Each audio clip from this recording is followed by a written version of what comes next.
Pertama, saya nak sebut bahawa kita telah mendapat maklumat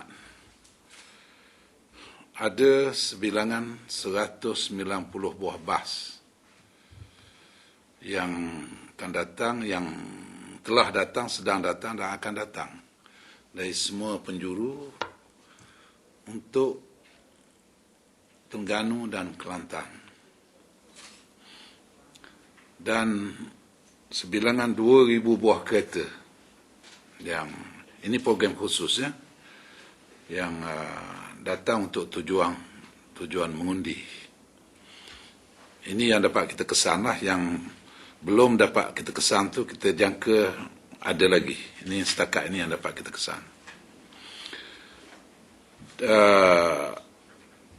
Sebilangan daripada orang yang akan balik mengundi ini ada beberapa kategori. Yang pertamanya student, pelajar daripada pusat-pusat pengajian tinggi, hampir semua universiti lah, hampir semua universiti yang akan balik Terengganu, dan sebahagiannya memang pelajar daripada negeri Terengganu.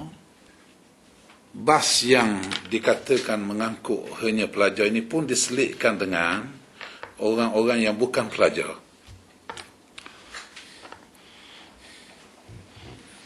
Ya, bukan pelajar dan bukan warga negara Malaysia. Antara yang bukan warga negara Malaysia ini termasuk daripada Myanmar dan daripada Indonesia. Pelajar sendiri pun ada pelajar internasional yang didaftarkan untuk mengundi di Terengganu. Pelajar internasional ni dia bukan rakyat sini, tetapi didaftarkan. Yayasan yang menguruskan pelajar-pelajar ni balik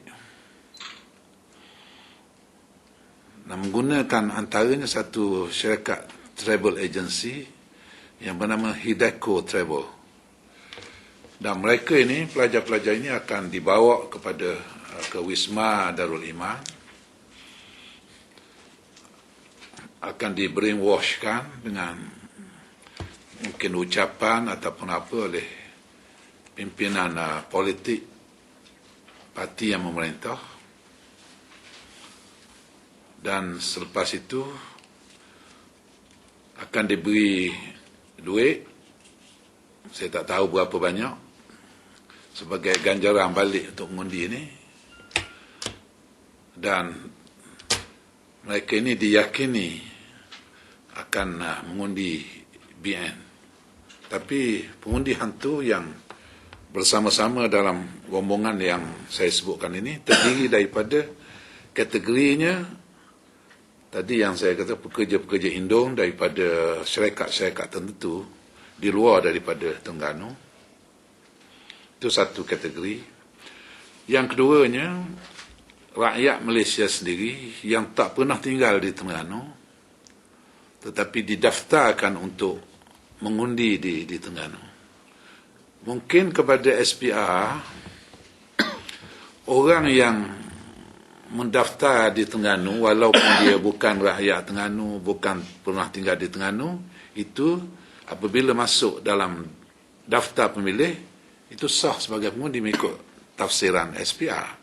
Tapi bagi kita, inilah salah satu daripada kategori pengundi hantu yang kita maksudkan, kerana mereka ini disengaja daftarkan di Terengganu untuk membolehkan sokongan mereka ini diberi kepada BN yang sedang menghadapi keadaan tenak di negeri Terengganu. Satu taklimat yang telah diberikan oleh Menteri Besar kepada pimpinan UMNO khususnya, BN, UMNO khususnya negeri Terengganu, dan petugas-petugas penting. Dalam perjumpaan itu, hampir seluruh yang lain-lain ini di kalangan pimpinan merasakan cemas dengan suasana kebangkitan rakyat sekarang ini yang nak menolak BN. Mereka sangat mengatakan macam tak ada harapan untuk kita mempertahankan ini. Tetapi dia justru menyatakan dia tak perlu bimbang. kerana kita ada dua projek besar. Dua projek besar ini, projek besar yang pertama ialah apa yang kita istilahkan sebagai pengundi hantu. Tadilah orang yang diplanted untuk mengundi di sini. Yang keduanya ialah kad pengenalan palsu. Kad pengenalan palsu yang boleh, memang ini boleh mudah dilakukan, termasuk yang pernah dilakukan di Sabah. Dan ini ada orang yang bertanggungjawab menyediakan peralatan ini untuk kepentingan parti pemerintah.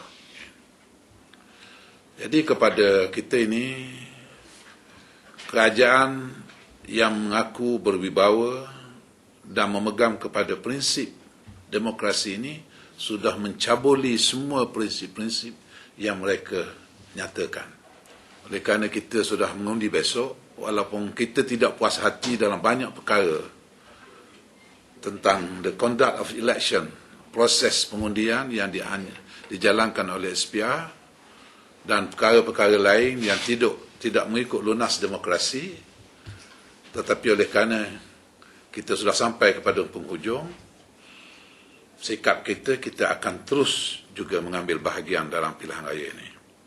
Kita tidak akan membiarkan ianya berlalu walaupun padangnya bukan saja tidak level tapi jongkan-jongkik sebenarnya. Padang. Dan saya mahu ini diregisterkan supaya masyarakat mengetahui apa yang sedang berlaku sekarang ini.